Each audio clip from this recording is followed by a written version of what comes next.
bien matin, Larissa Crawford déjeuner question. Bonjour, bon matin, je m'appelle Larissa Crawford. Hello, good morning, my name is Larissa Crawford. I am Métis with Ancestry from Penetanguishene, Ontario, and Jamaican from the African diaspora of Jamaica. I've got a lot going on. I do carry a slave name, Crawford, and I always try to recognize that. I'm very influenced by a lot of the teachings from Malcolm X, and that's something that he was very outspoken about. And then on my Métis side, actually, my ancestry, one of my Métis ancestors owned Mohawk slaves, and there are a lot of powerful people in my lineage. But looking at that and seeing that really highlighted the complexities of colonization and complexities within and between Indigenous groups. And I think that was really a point in my life where I figured that out when I was about 22. I'm 25 right now. And when I learned about that, it really personalized this idea of decolonization for me. And it really made me reflect on what are my responsibilities. Yes, I come from these amazing people, and I think of that often when I'm faced with adversity, like look at what my ancestors overcame, I can overcome this. But then also to reflect on the darker parts of that past and really looking at what am I doing right now to change those legacies, not necessarily make up for them, because a lot of legacies I don't think you can make up for, but what can we do to change from here on out? What actions can I do to change that? And in understanding more about my ancestry, I started to learn more about what does this idea of being an ancestor mean?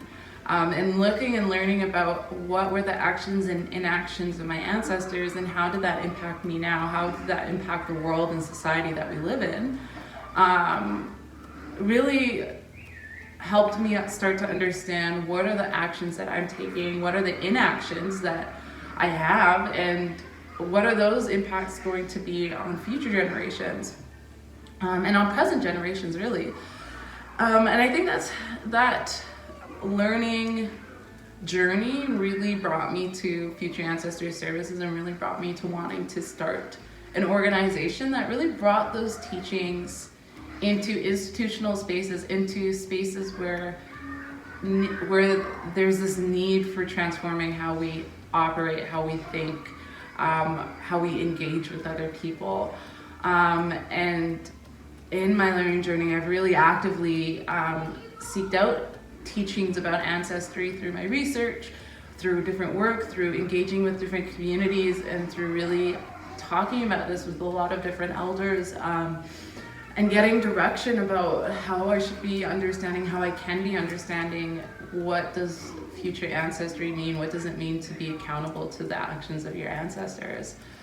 And it really helped me, even like just another example of my past, like I have a very strange relationship with my father, and for a long time I carried anger, I carried so much hate for what he did, and it wasn't until I started, and again this was through my research, and understanding more about the explicit actions that were taken during the slave trade to separate men from the family units, to disseminate these teachings, and to teachings of them being less valuable, to destroy the traditions and the roles that they had in those families, and to see the legacies of that, to see that the actions that were taken, the legacies that were taken impacted my father, impacted his forefathers, and it really helped me start to understand how alive so many of these legacies are, and that it's not our fault, but that we have the agency now, and that I have the agency to acknowledge those legacies, to understand those legacies, and then to do something about it. And so that is really why I'm so invested in this idea of ancestry. Having my daughter, actually, I had my daughter when I was 21 in my 4th year of university, the very start of the 4th year of university. And she really triggered that learning journey as well. She really helped me start to really think about what kind of world she's being brought into and what am I doing to make it better. And I think that really drove a lot of what I was doing. I started doing contract work before I got pregnant with her, but it definitely picked up after I got pregnant with her because I needed different sources of income. And I guess my daughter, her name is Zarina Pahanchak, and I had her with my partner Colton.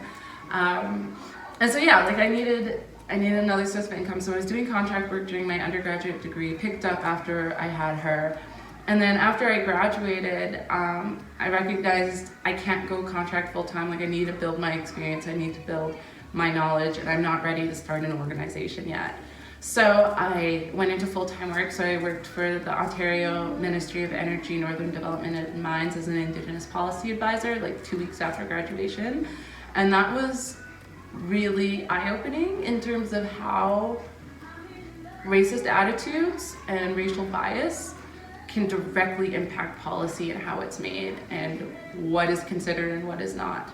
To see how individual actions contribute to an institutional barrier and discrimination and racism. So that was really interesting to witness and to be a part of, and to really see how broken so many of our systems, especially in the energy sector, are. And then after my term was done there, I started at the Anti-Racism Directorate, the Ontario Anti-Racism Directorate with the Ministry of the Solicitor General. And that was I really enjoyed the team that I worked there with, but there were so many limitations to what we could do because of policy direction, because of so many different things. And so because of that, we weren't able to do a lot of the things we wanted to that would adhere to best practice, to what at least I've been taught by my mentors, by community. And so that was really hard for me. And I knew that this wasn't sustainable, this kind of work, and like being held to these expectations of doing work in a way that I knew wasn't the best way to do it, that I knew wasn't upholding and honoring the ways that I was taught. I knew that I couldn't be going on like this for very much longer. And two, I didn't hold the kind of power and authority that a lot of people in those spaces hold as valuable. I mean, I didn't have a master's degree. I was the youngest person in all these spaces, and so I didn't find that I carried the authority that I needed to make the change that I saw needed to happen. And again, this is coming from not a place of I know better than you, but just from a place of I've been directed by community, I've been directed by researchers and academics that I really respect. And this isn't how they would, this isn't something they would be proud of me doing. So I ended up moving back to Calgary, and my partner was drafted to the Calgary Stampeders, and so we all moved back to Calgary. And I started working with a local granting agency, and that was a time. And I'm not going to speak too much to it, but it was in November that I left that organization. I was really like, I can't take this physically, I can't take this mentally. I was tired of not having my experience and my knowledge validated by these organizations. But then also, so in August 2018, I was diagnosed with a chronic pain disability, pelvic inflammatory disease. And so working in a 9-to-5 office area is very, very, very difficult for me. I was hospitalized several times. I had a couple surgeries, and all of that was in response to overworking, was response to commuting, working in an office the stress from the work, not from the actual work, but from being in those workspaces. And it was a failure of acknowledging those medical accommodations and honoring those medical accommodations that I really found myself in a place where shortly after I quit, I ended up having a major surgery. And so it was definitely impacting my physical health. Now, on the side of doing all of that work, all of the 9-to-5 work, I was also doing contract work, and those were the sources of joy for me. I was doing that because that's what brought me joy, that brought me no stress. I was able to work out a lot of my schedules where I could do those contract work. And that was really what was bringing me joy. That was what I was looking forward to. That was what was giving me energy. And that was what was getting me through the difficulties I was facing in full-time work. And so, again, I've been doing this for about 3-4 years at this point, contract work. And that's contract speaking, training, research. I started with contract speaking in my second year, and then as I developed my skills as a researcher in my undergraduate degree and then later in government, I started doing more contract research. And then I was also trained as a mediator and then a conflict resolution trainer with one of the jobs that I got out of the speaking contracts. And so I really developed my skills, I developed my network, I developed my portfolio, again, on the side of all of this. But then it got to a point in November when I was at my bare minimum with mental, physical health at this organization, and then where I had the opportunity to be doing contract work and be making more money doing that than doing this full-time job. And so that's when I thought, okay, I have enough savings to start an organization, to incorporate and to do all of this without having to take out any loans. I have enough money to support my family for the next 3 months so that if this isn't working out, I have enough time to get another job. And then I knew that this is the time. I've heard enough that this is an issue that needs to be, that there's a gap in the sector. There's a gap in resources and opportunities for contractors like me to be doing and developing their skills, developing their portfolios, and to be connecting with clients who are looking for them. And so I've had this idea of future ancestry services for several years now, for a long time. And it wasn't until then where I knew this is addressing a gap that I'm seeing firsthand, and that I am financially fit enough to do this. I am emotionally and mentally and physically needing to do this. And that's kind of what catalyzed all this. And so since November, I've been incorporating, built a team of amazing people, and now we're moving forward.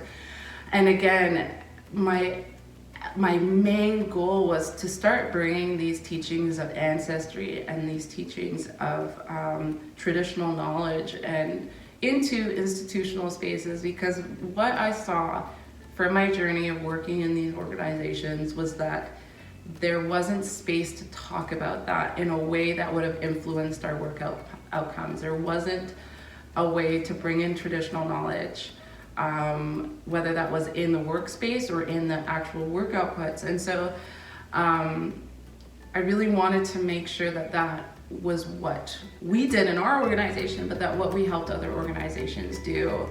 And so I'm just so excited about what we're doing. I'm so excited to be really centering the experience of people who face disproportionate barriers, but then also bringing these climate justice teachings to spaces where maybe that isn't always front and center. And then using the lens of ancestry to bring it all together to really establish those shared goals and understandings, because the idea of ancestry can resonate with everyone. And it's a way where we can start talking about the future, where it's human-based, where it's earth-based, where it's not about all the other stuff. It's about what is going to be the human experience, what is going to be the state of the earth. And when we talk about ancestry, that is what is front and center. And in acknowledging where those teachings are coming from, we're able to establish value on different ways of knowing, in a way that people can start to understand. And in my experience, this has been one of the most effective ways that I've been able to address polarization, to address really conflicting views, is by starting our conversations with this understanding of future ancestry. So thank you so much. I'm so excited for everyone to get to know our team. This is the first tea time. I guess I spoke too much. This is supposed to be tea time. And I'm really excited about this. So thank you. And stay tuned for the next tea times with Monica, Chuk, and Sam.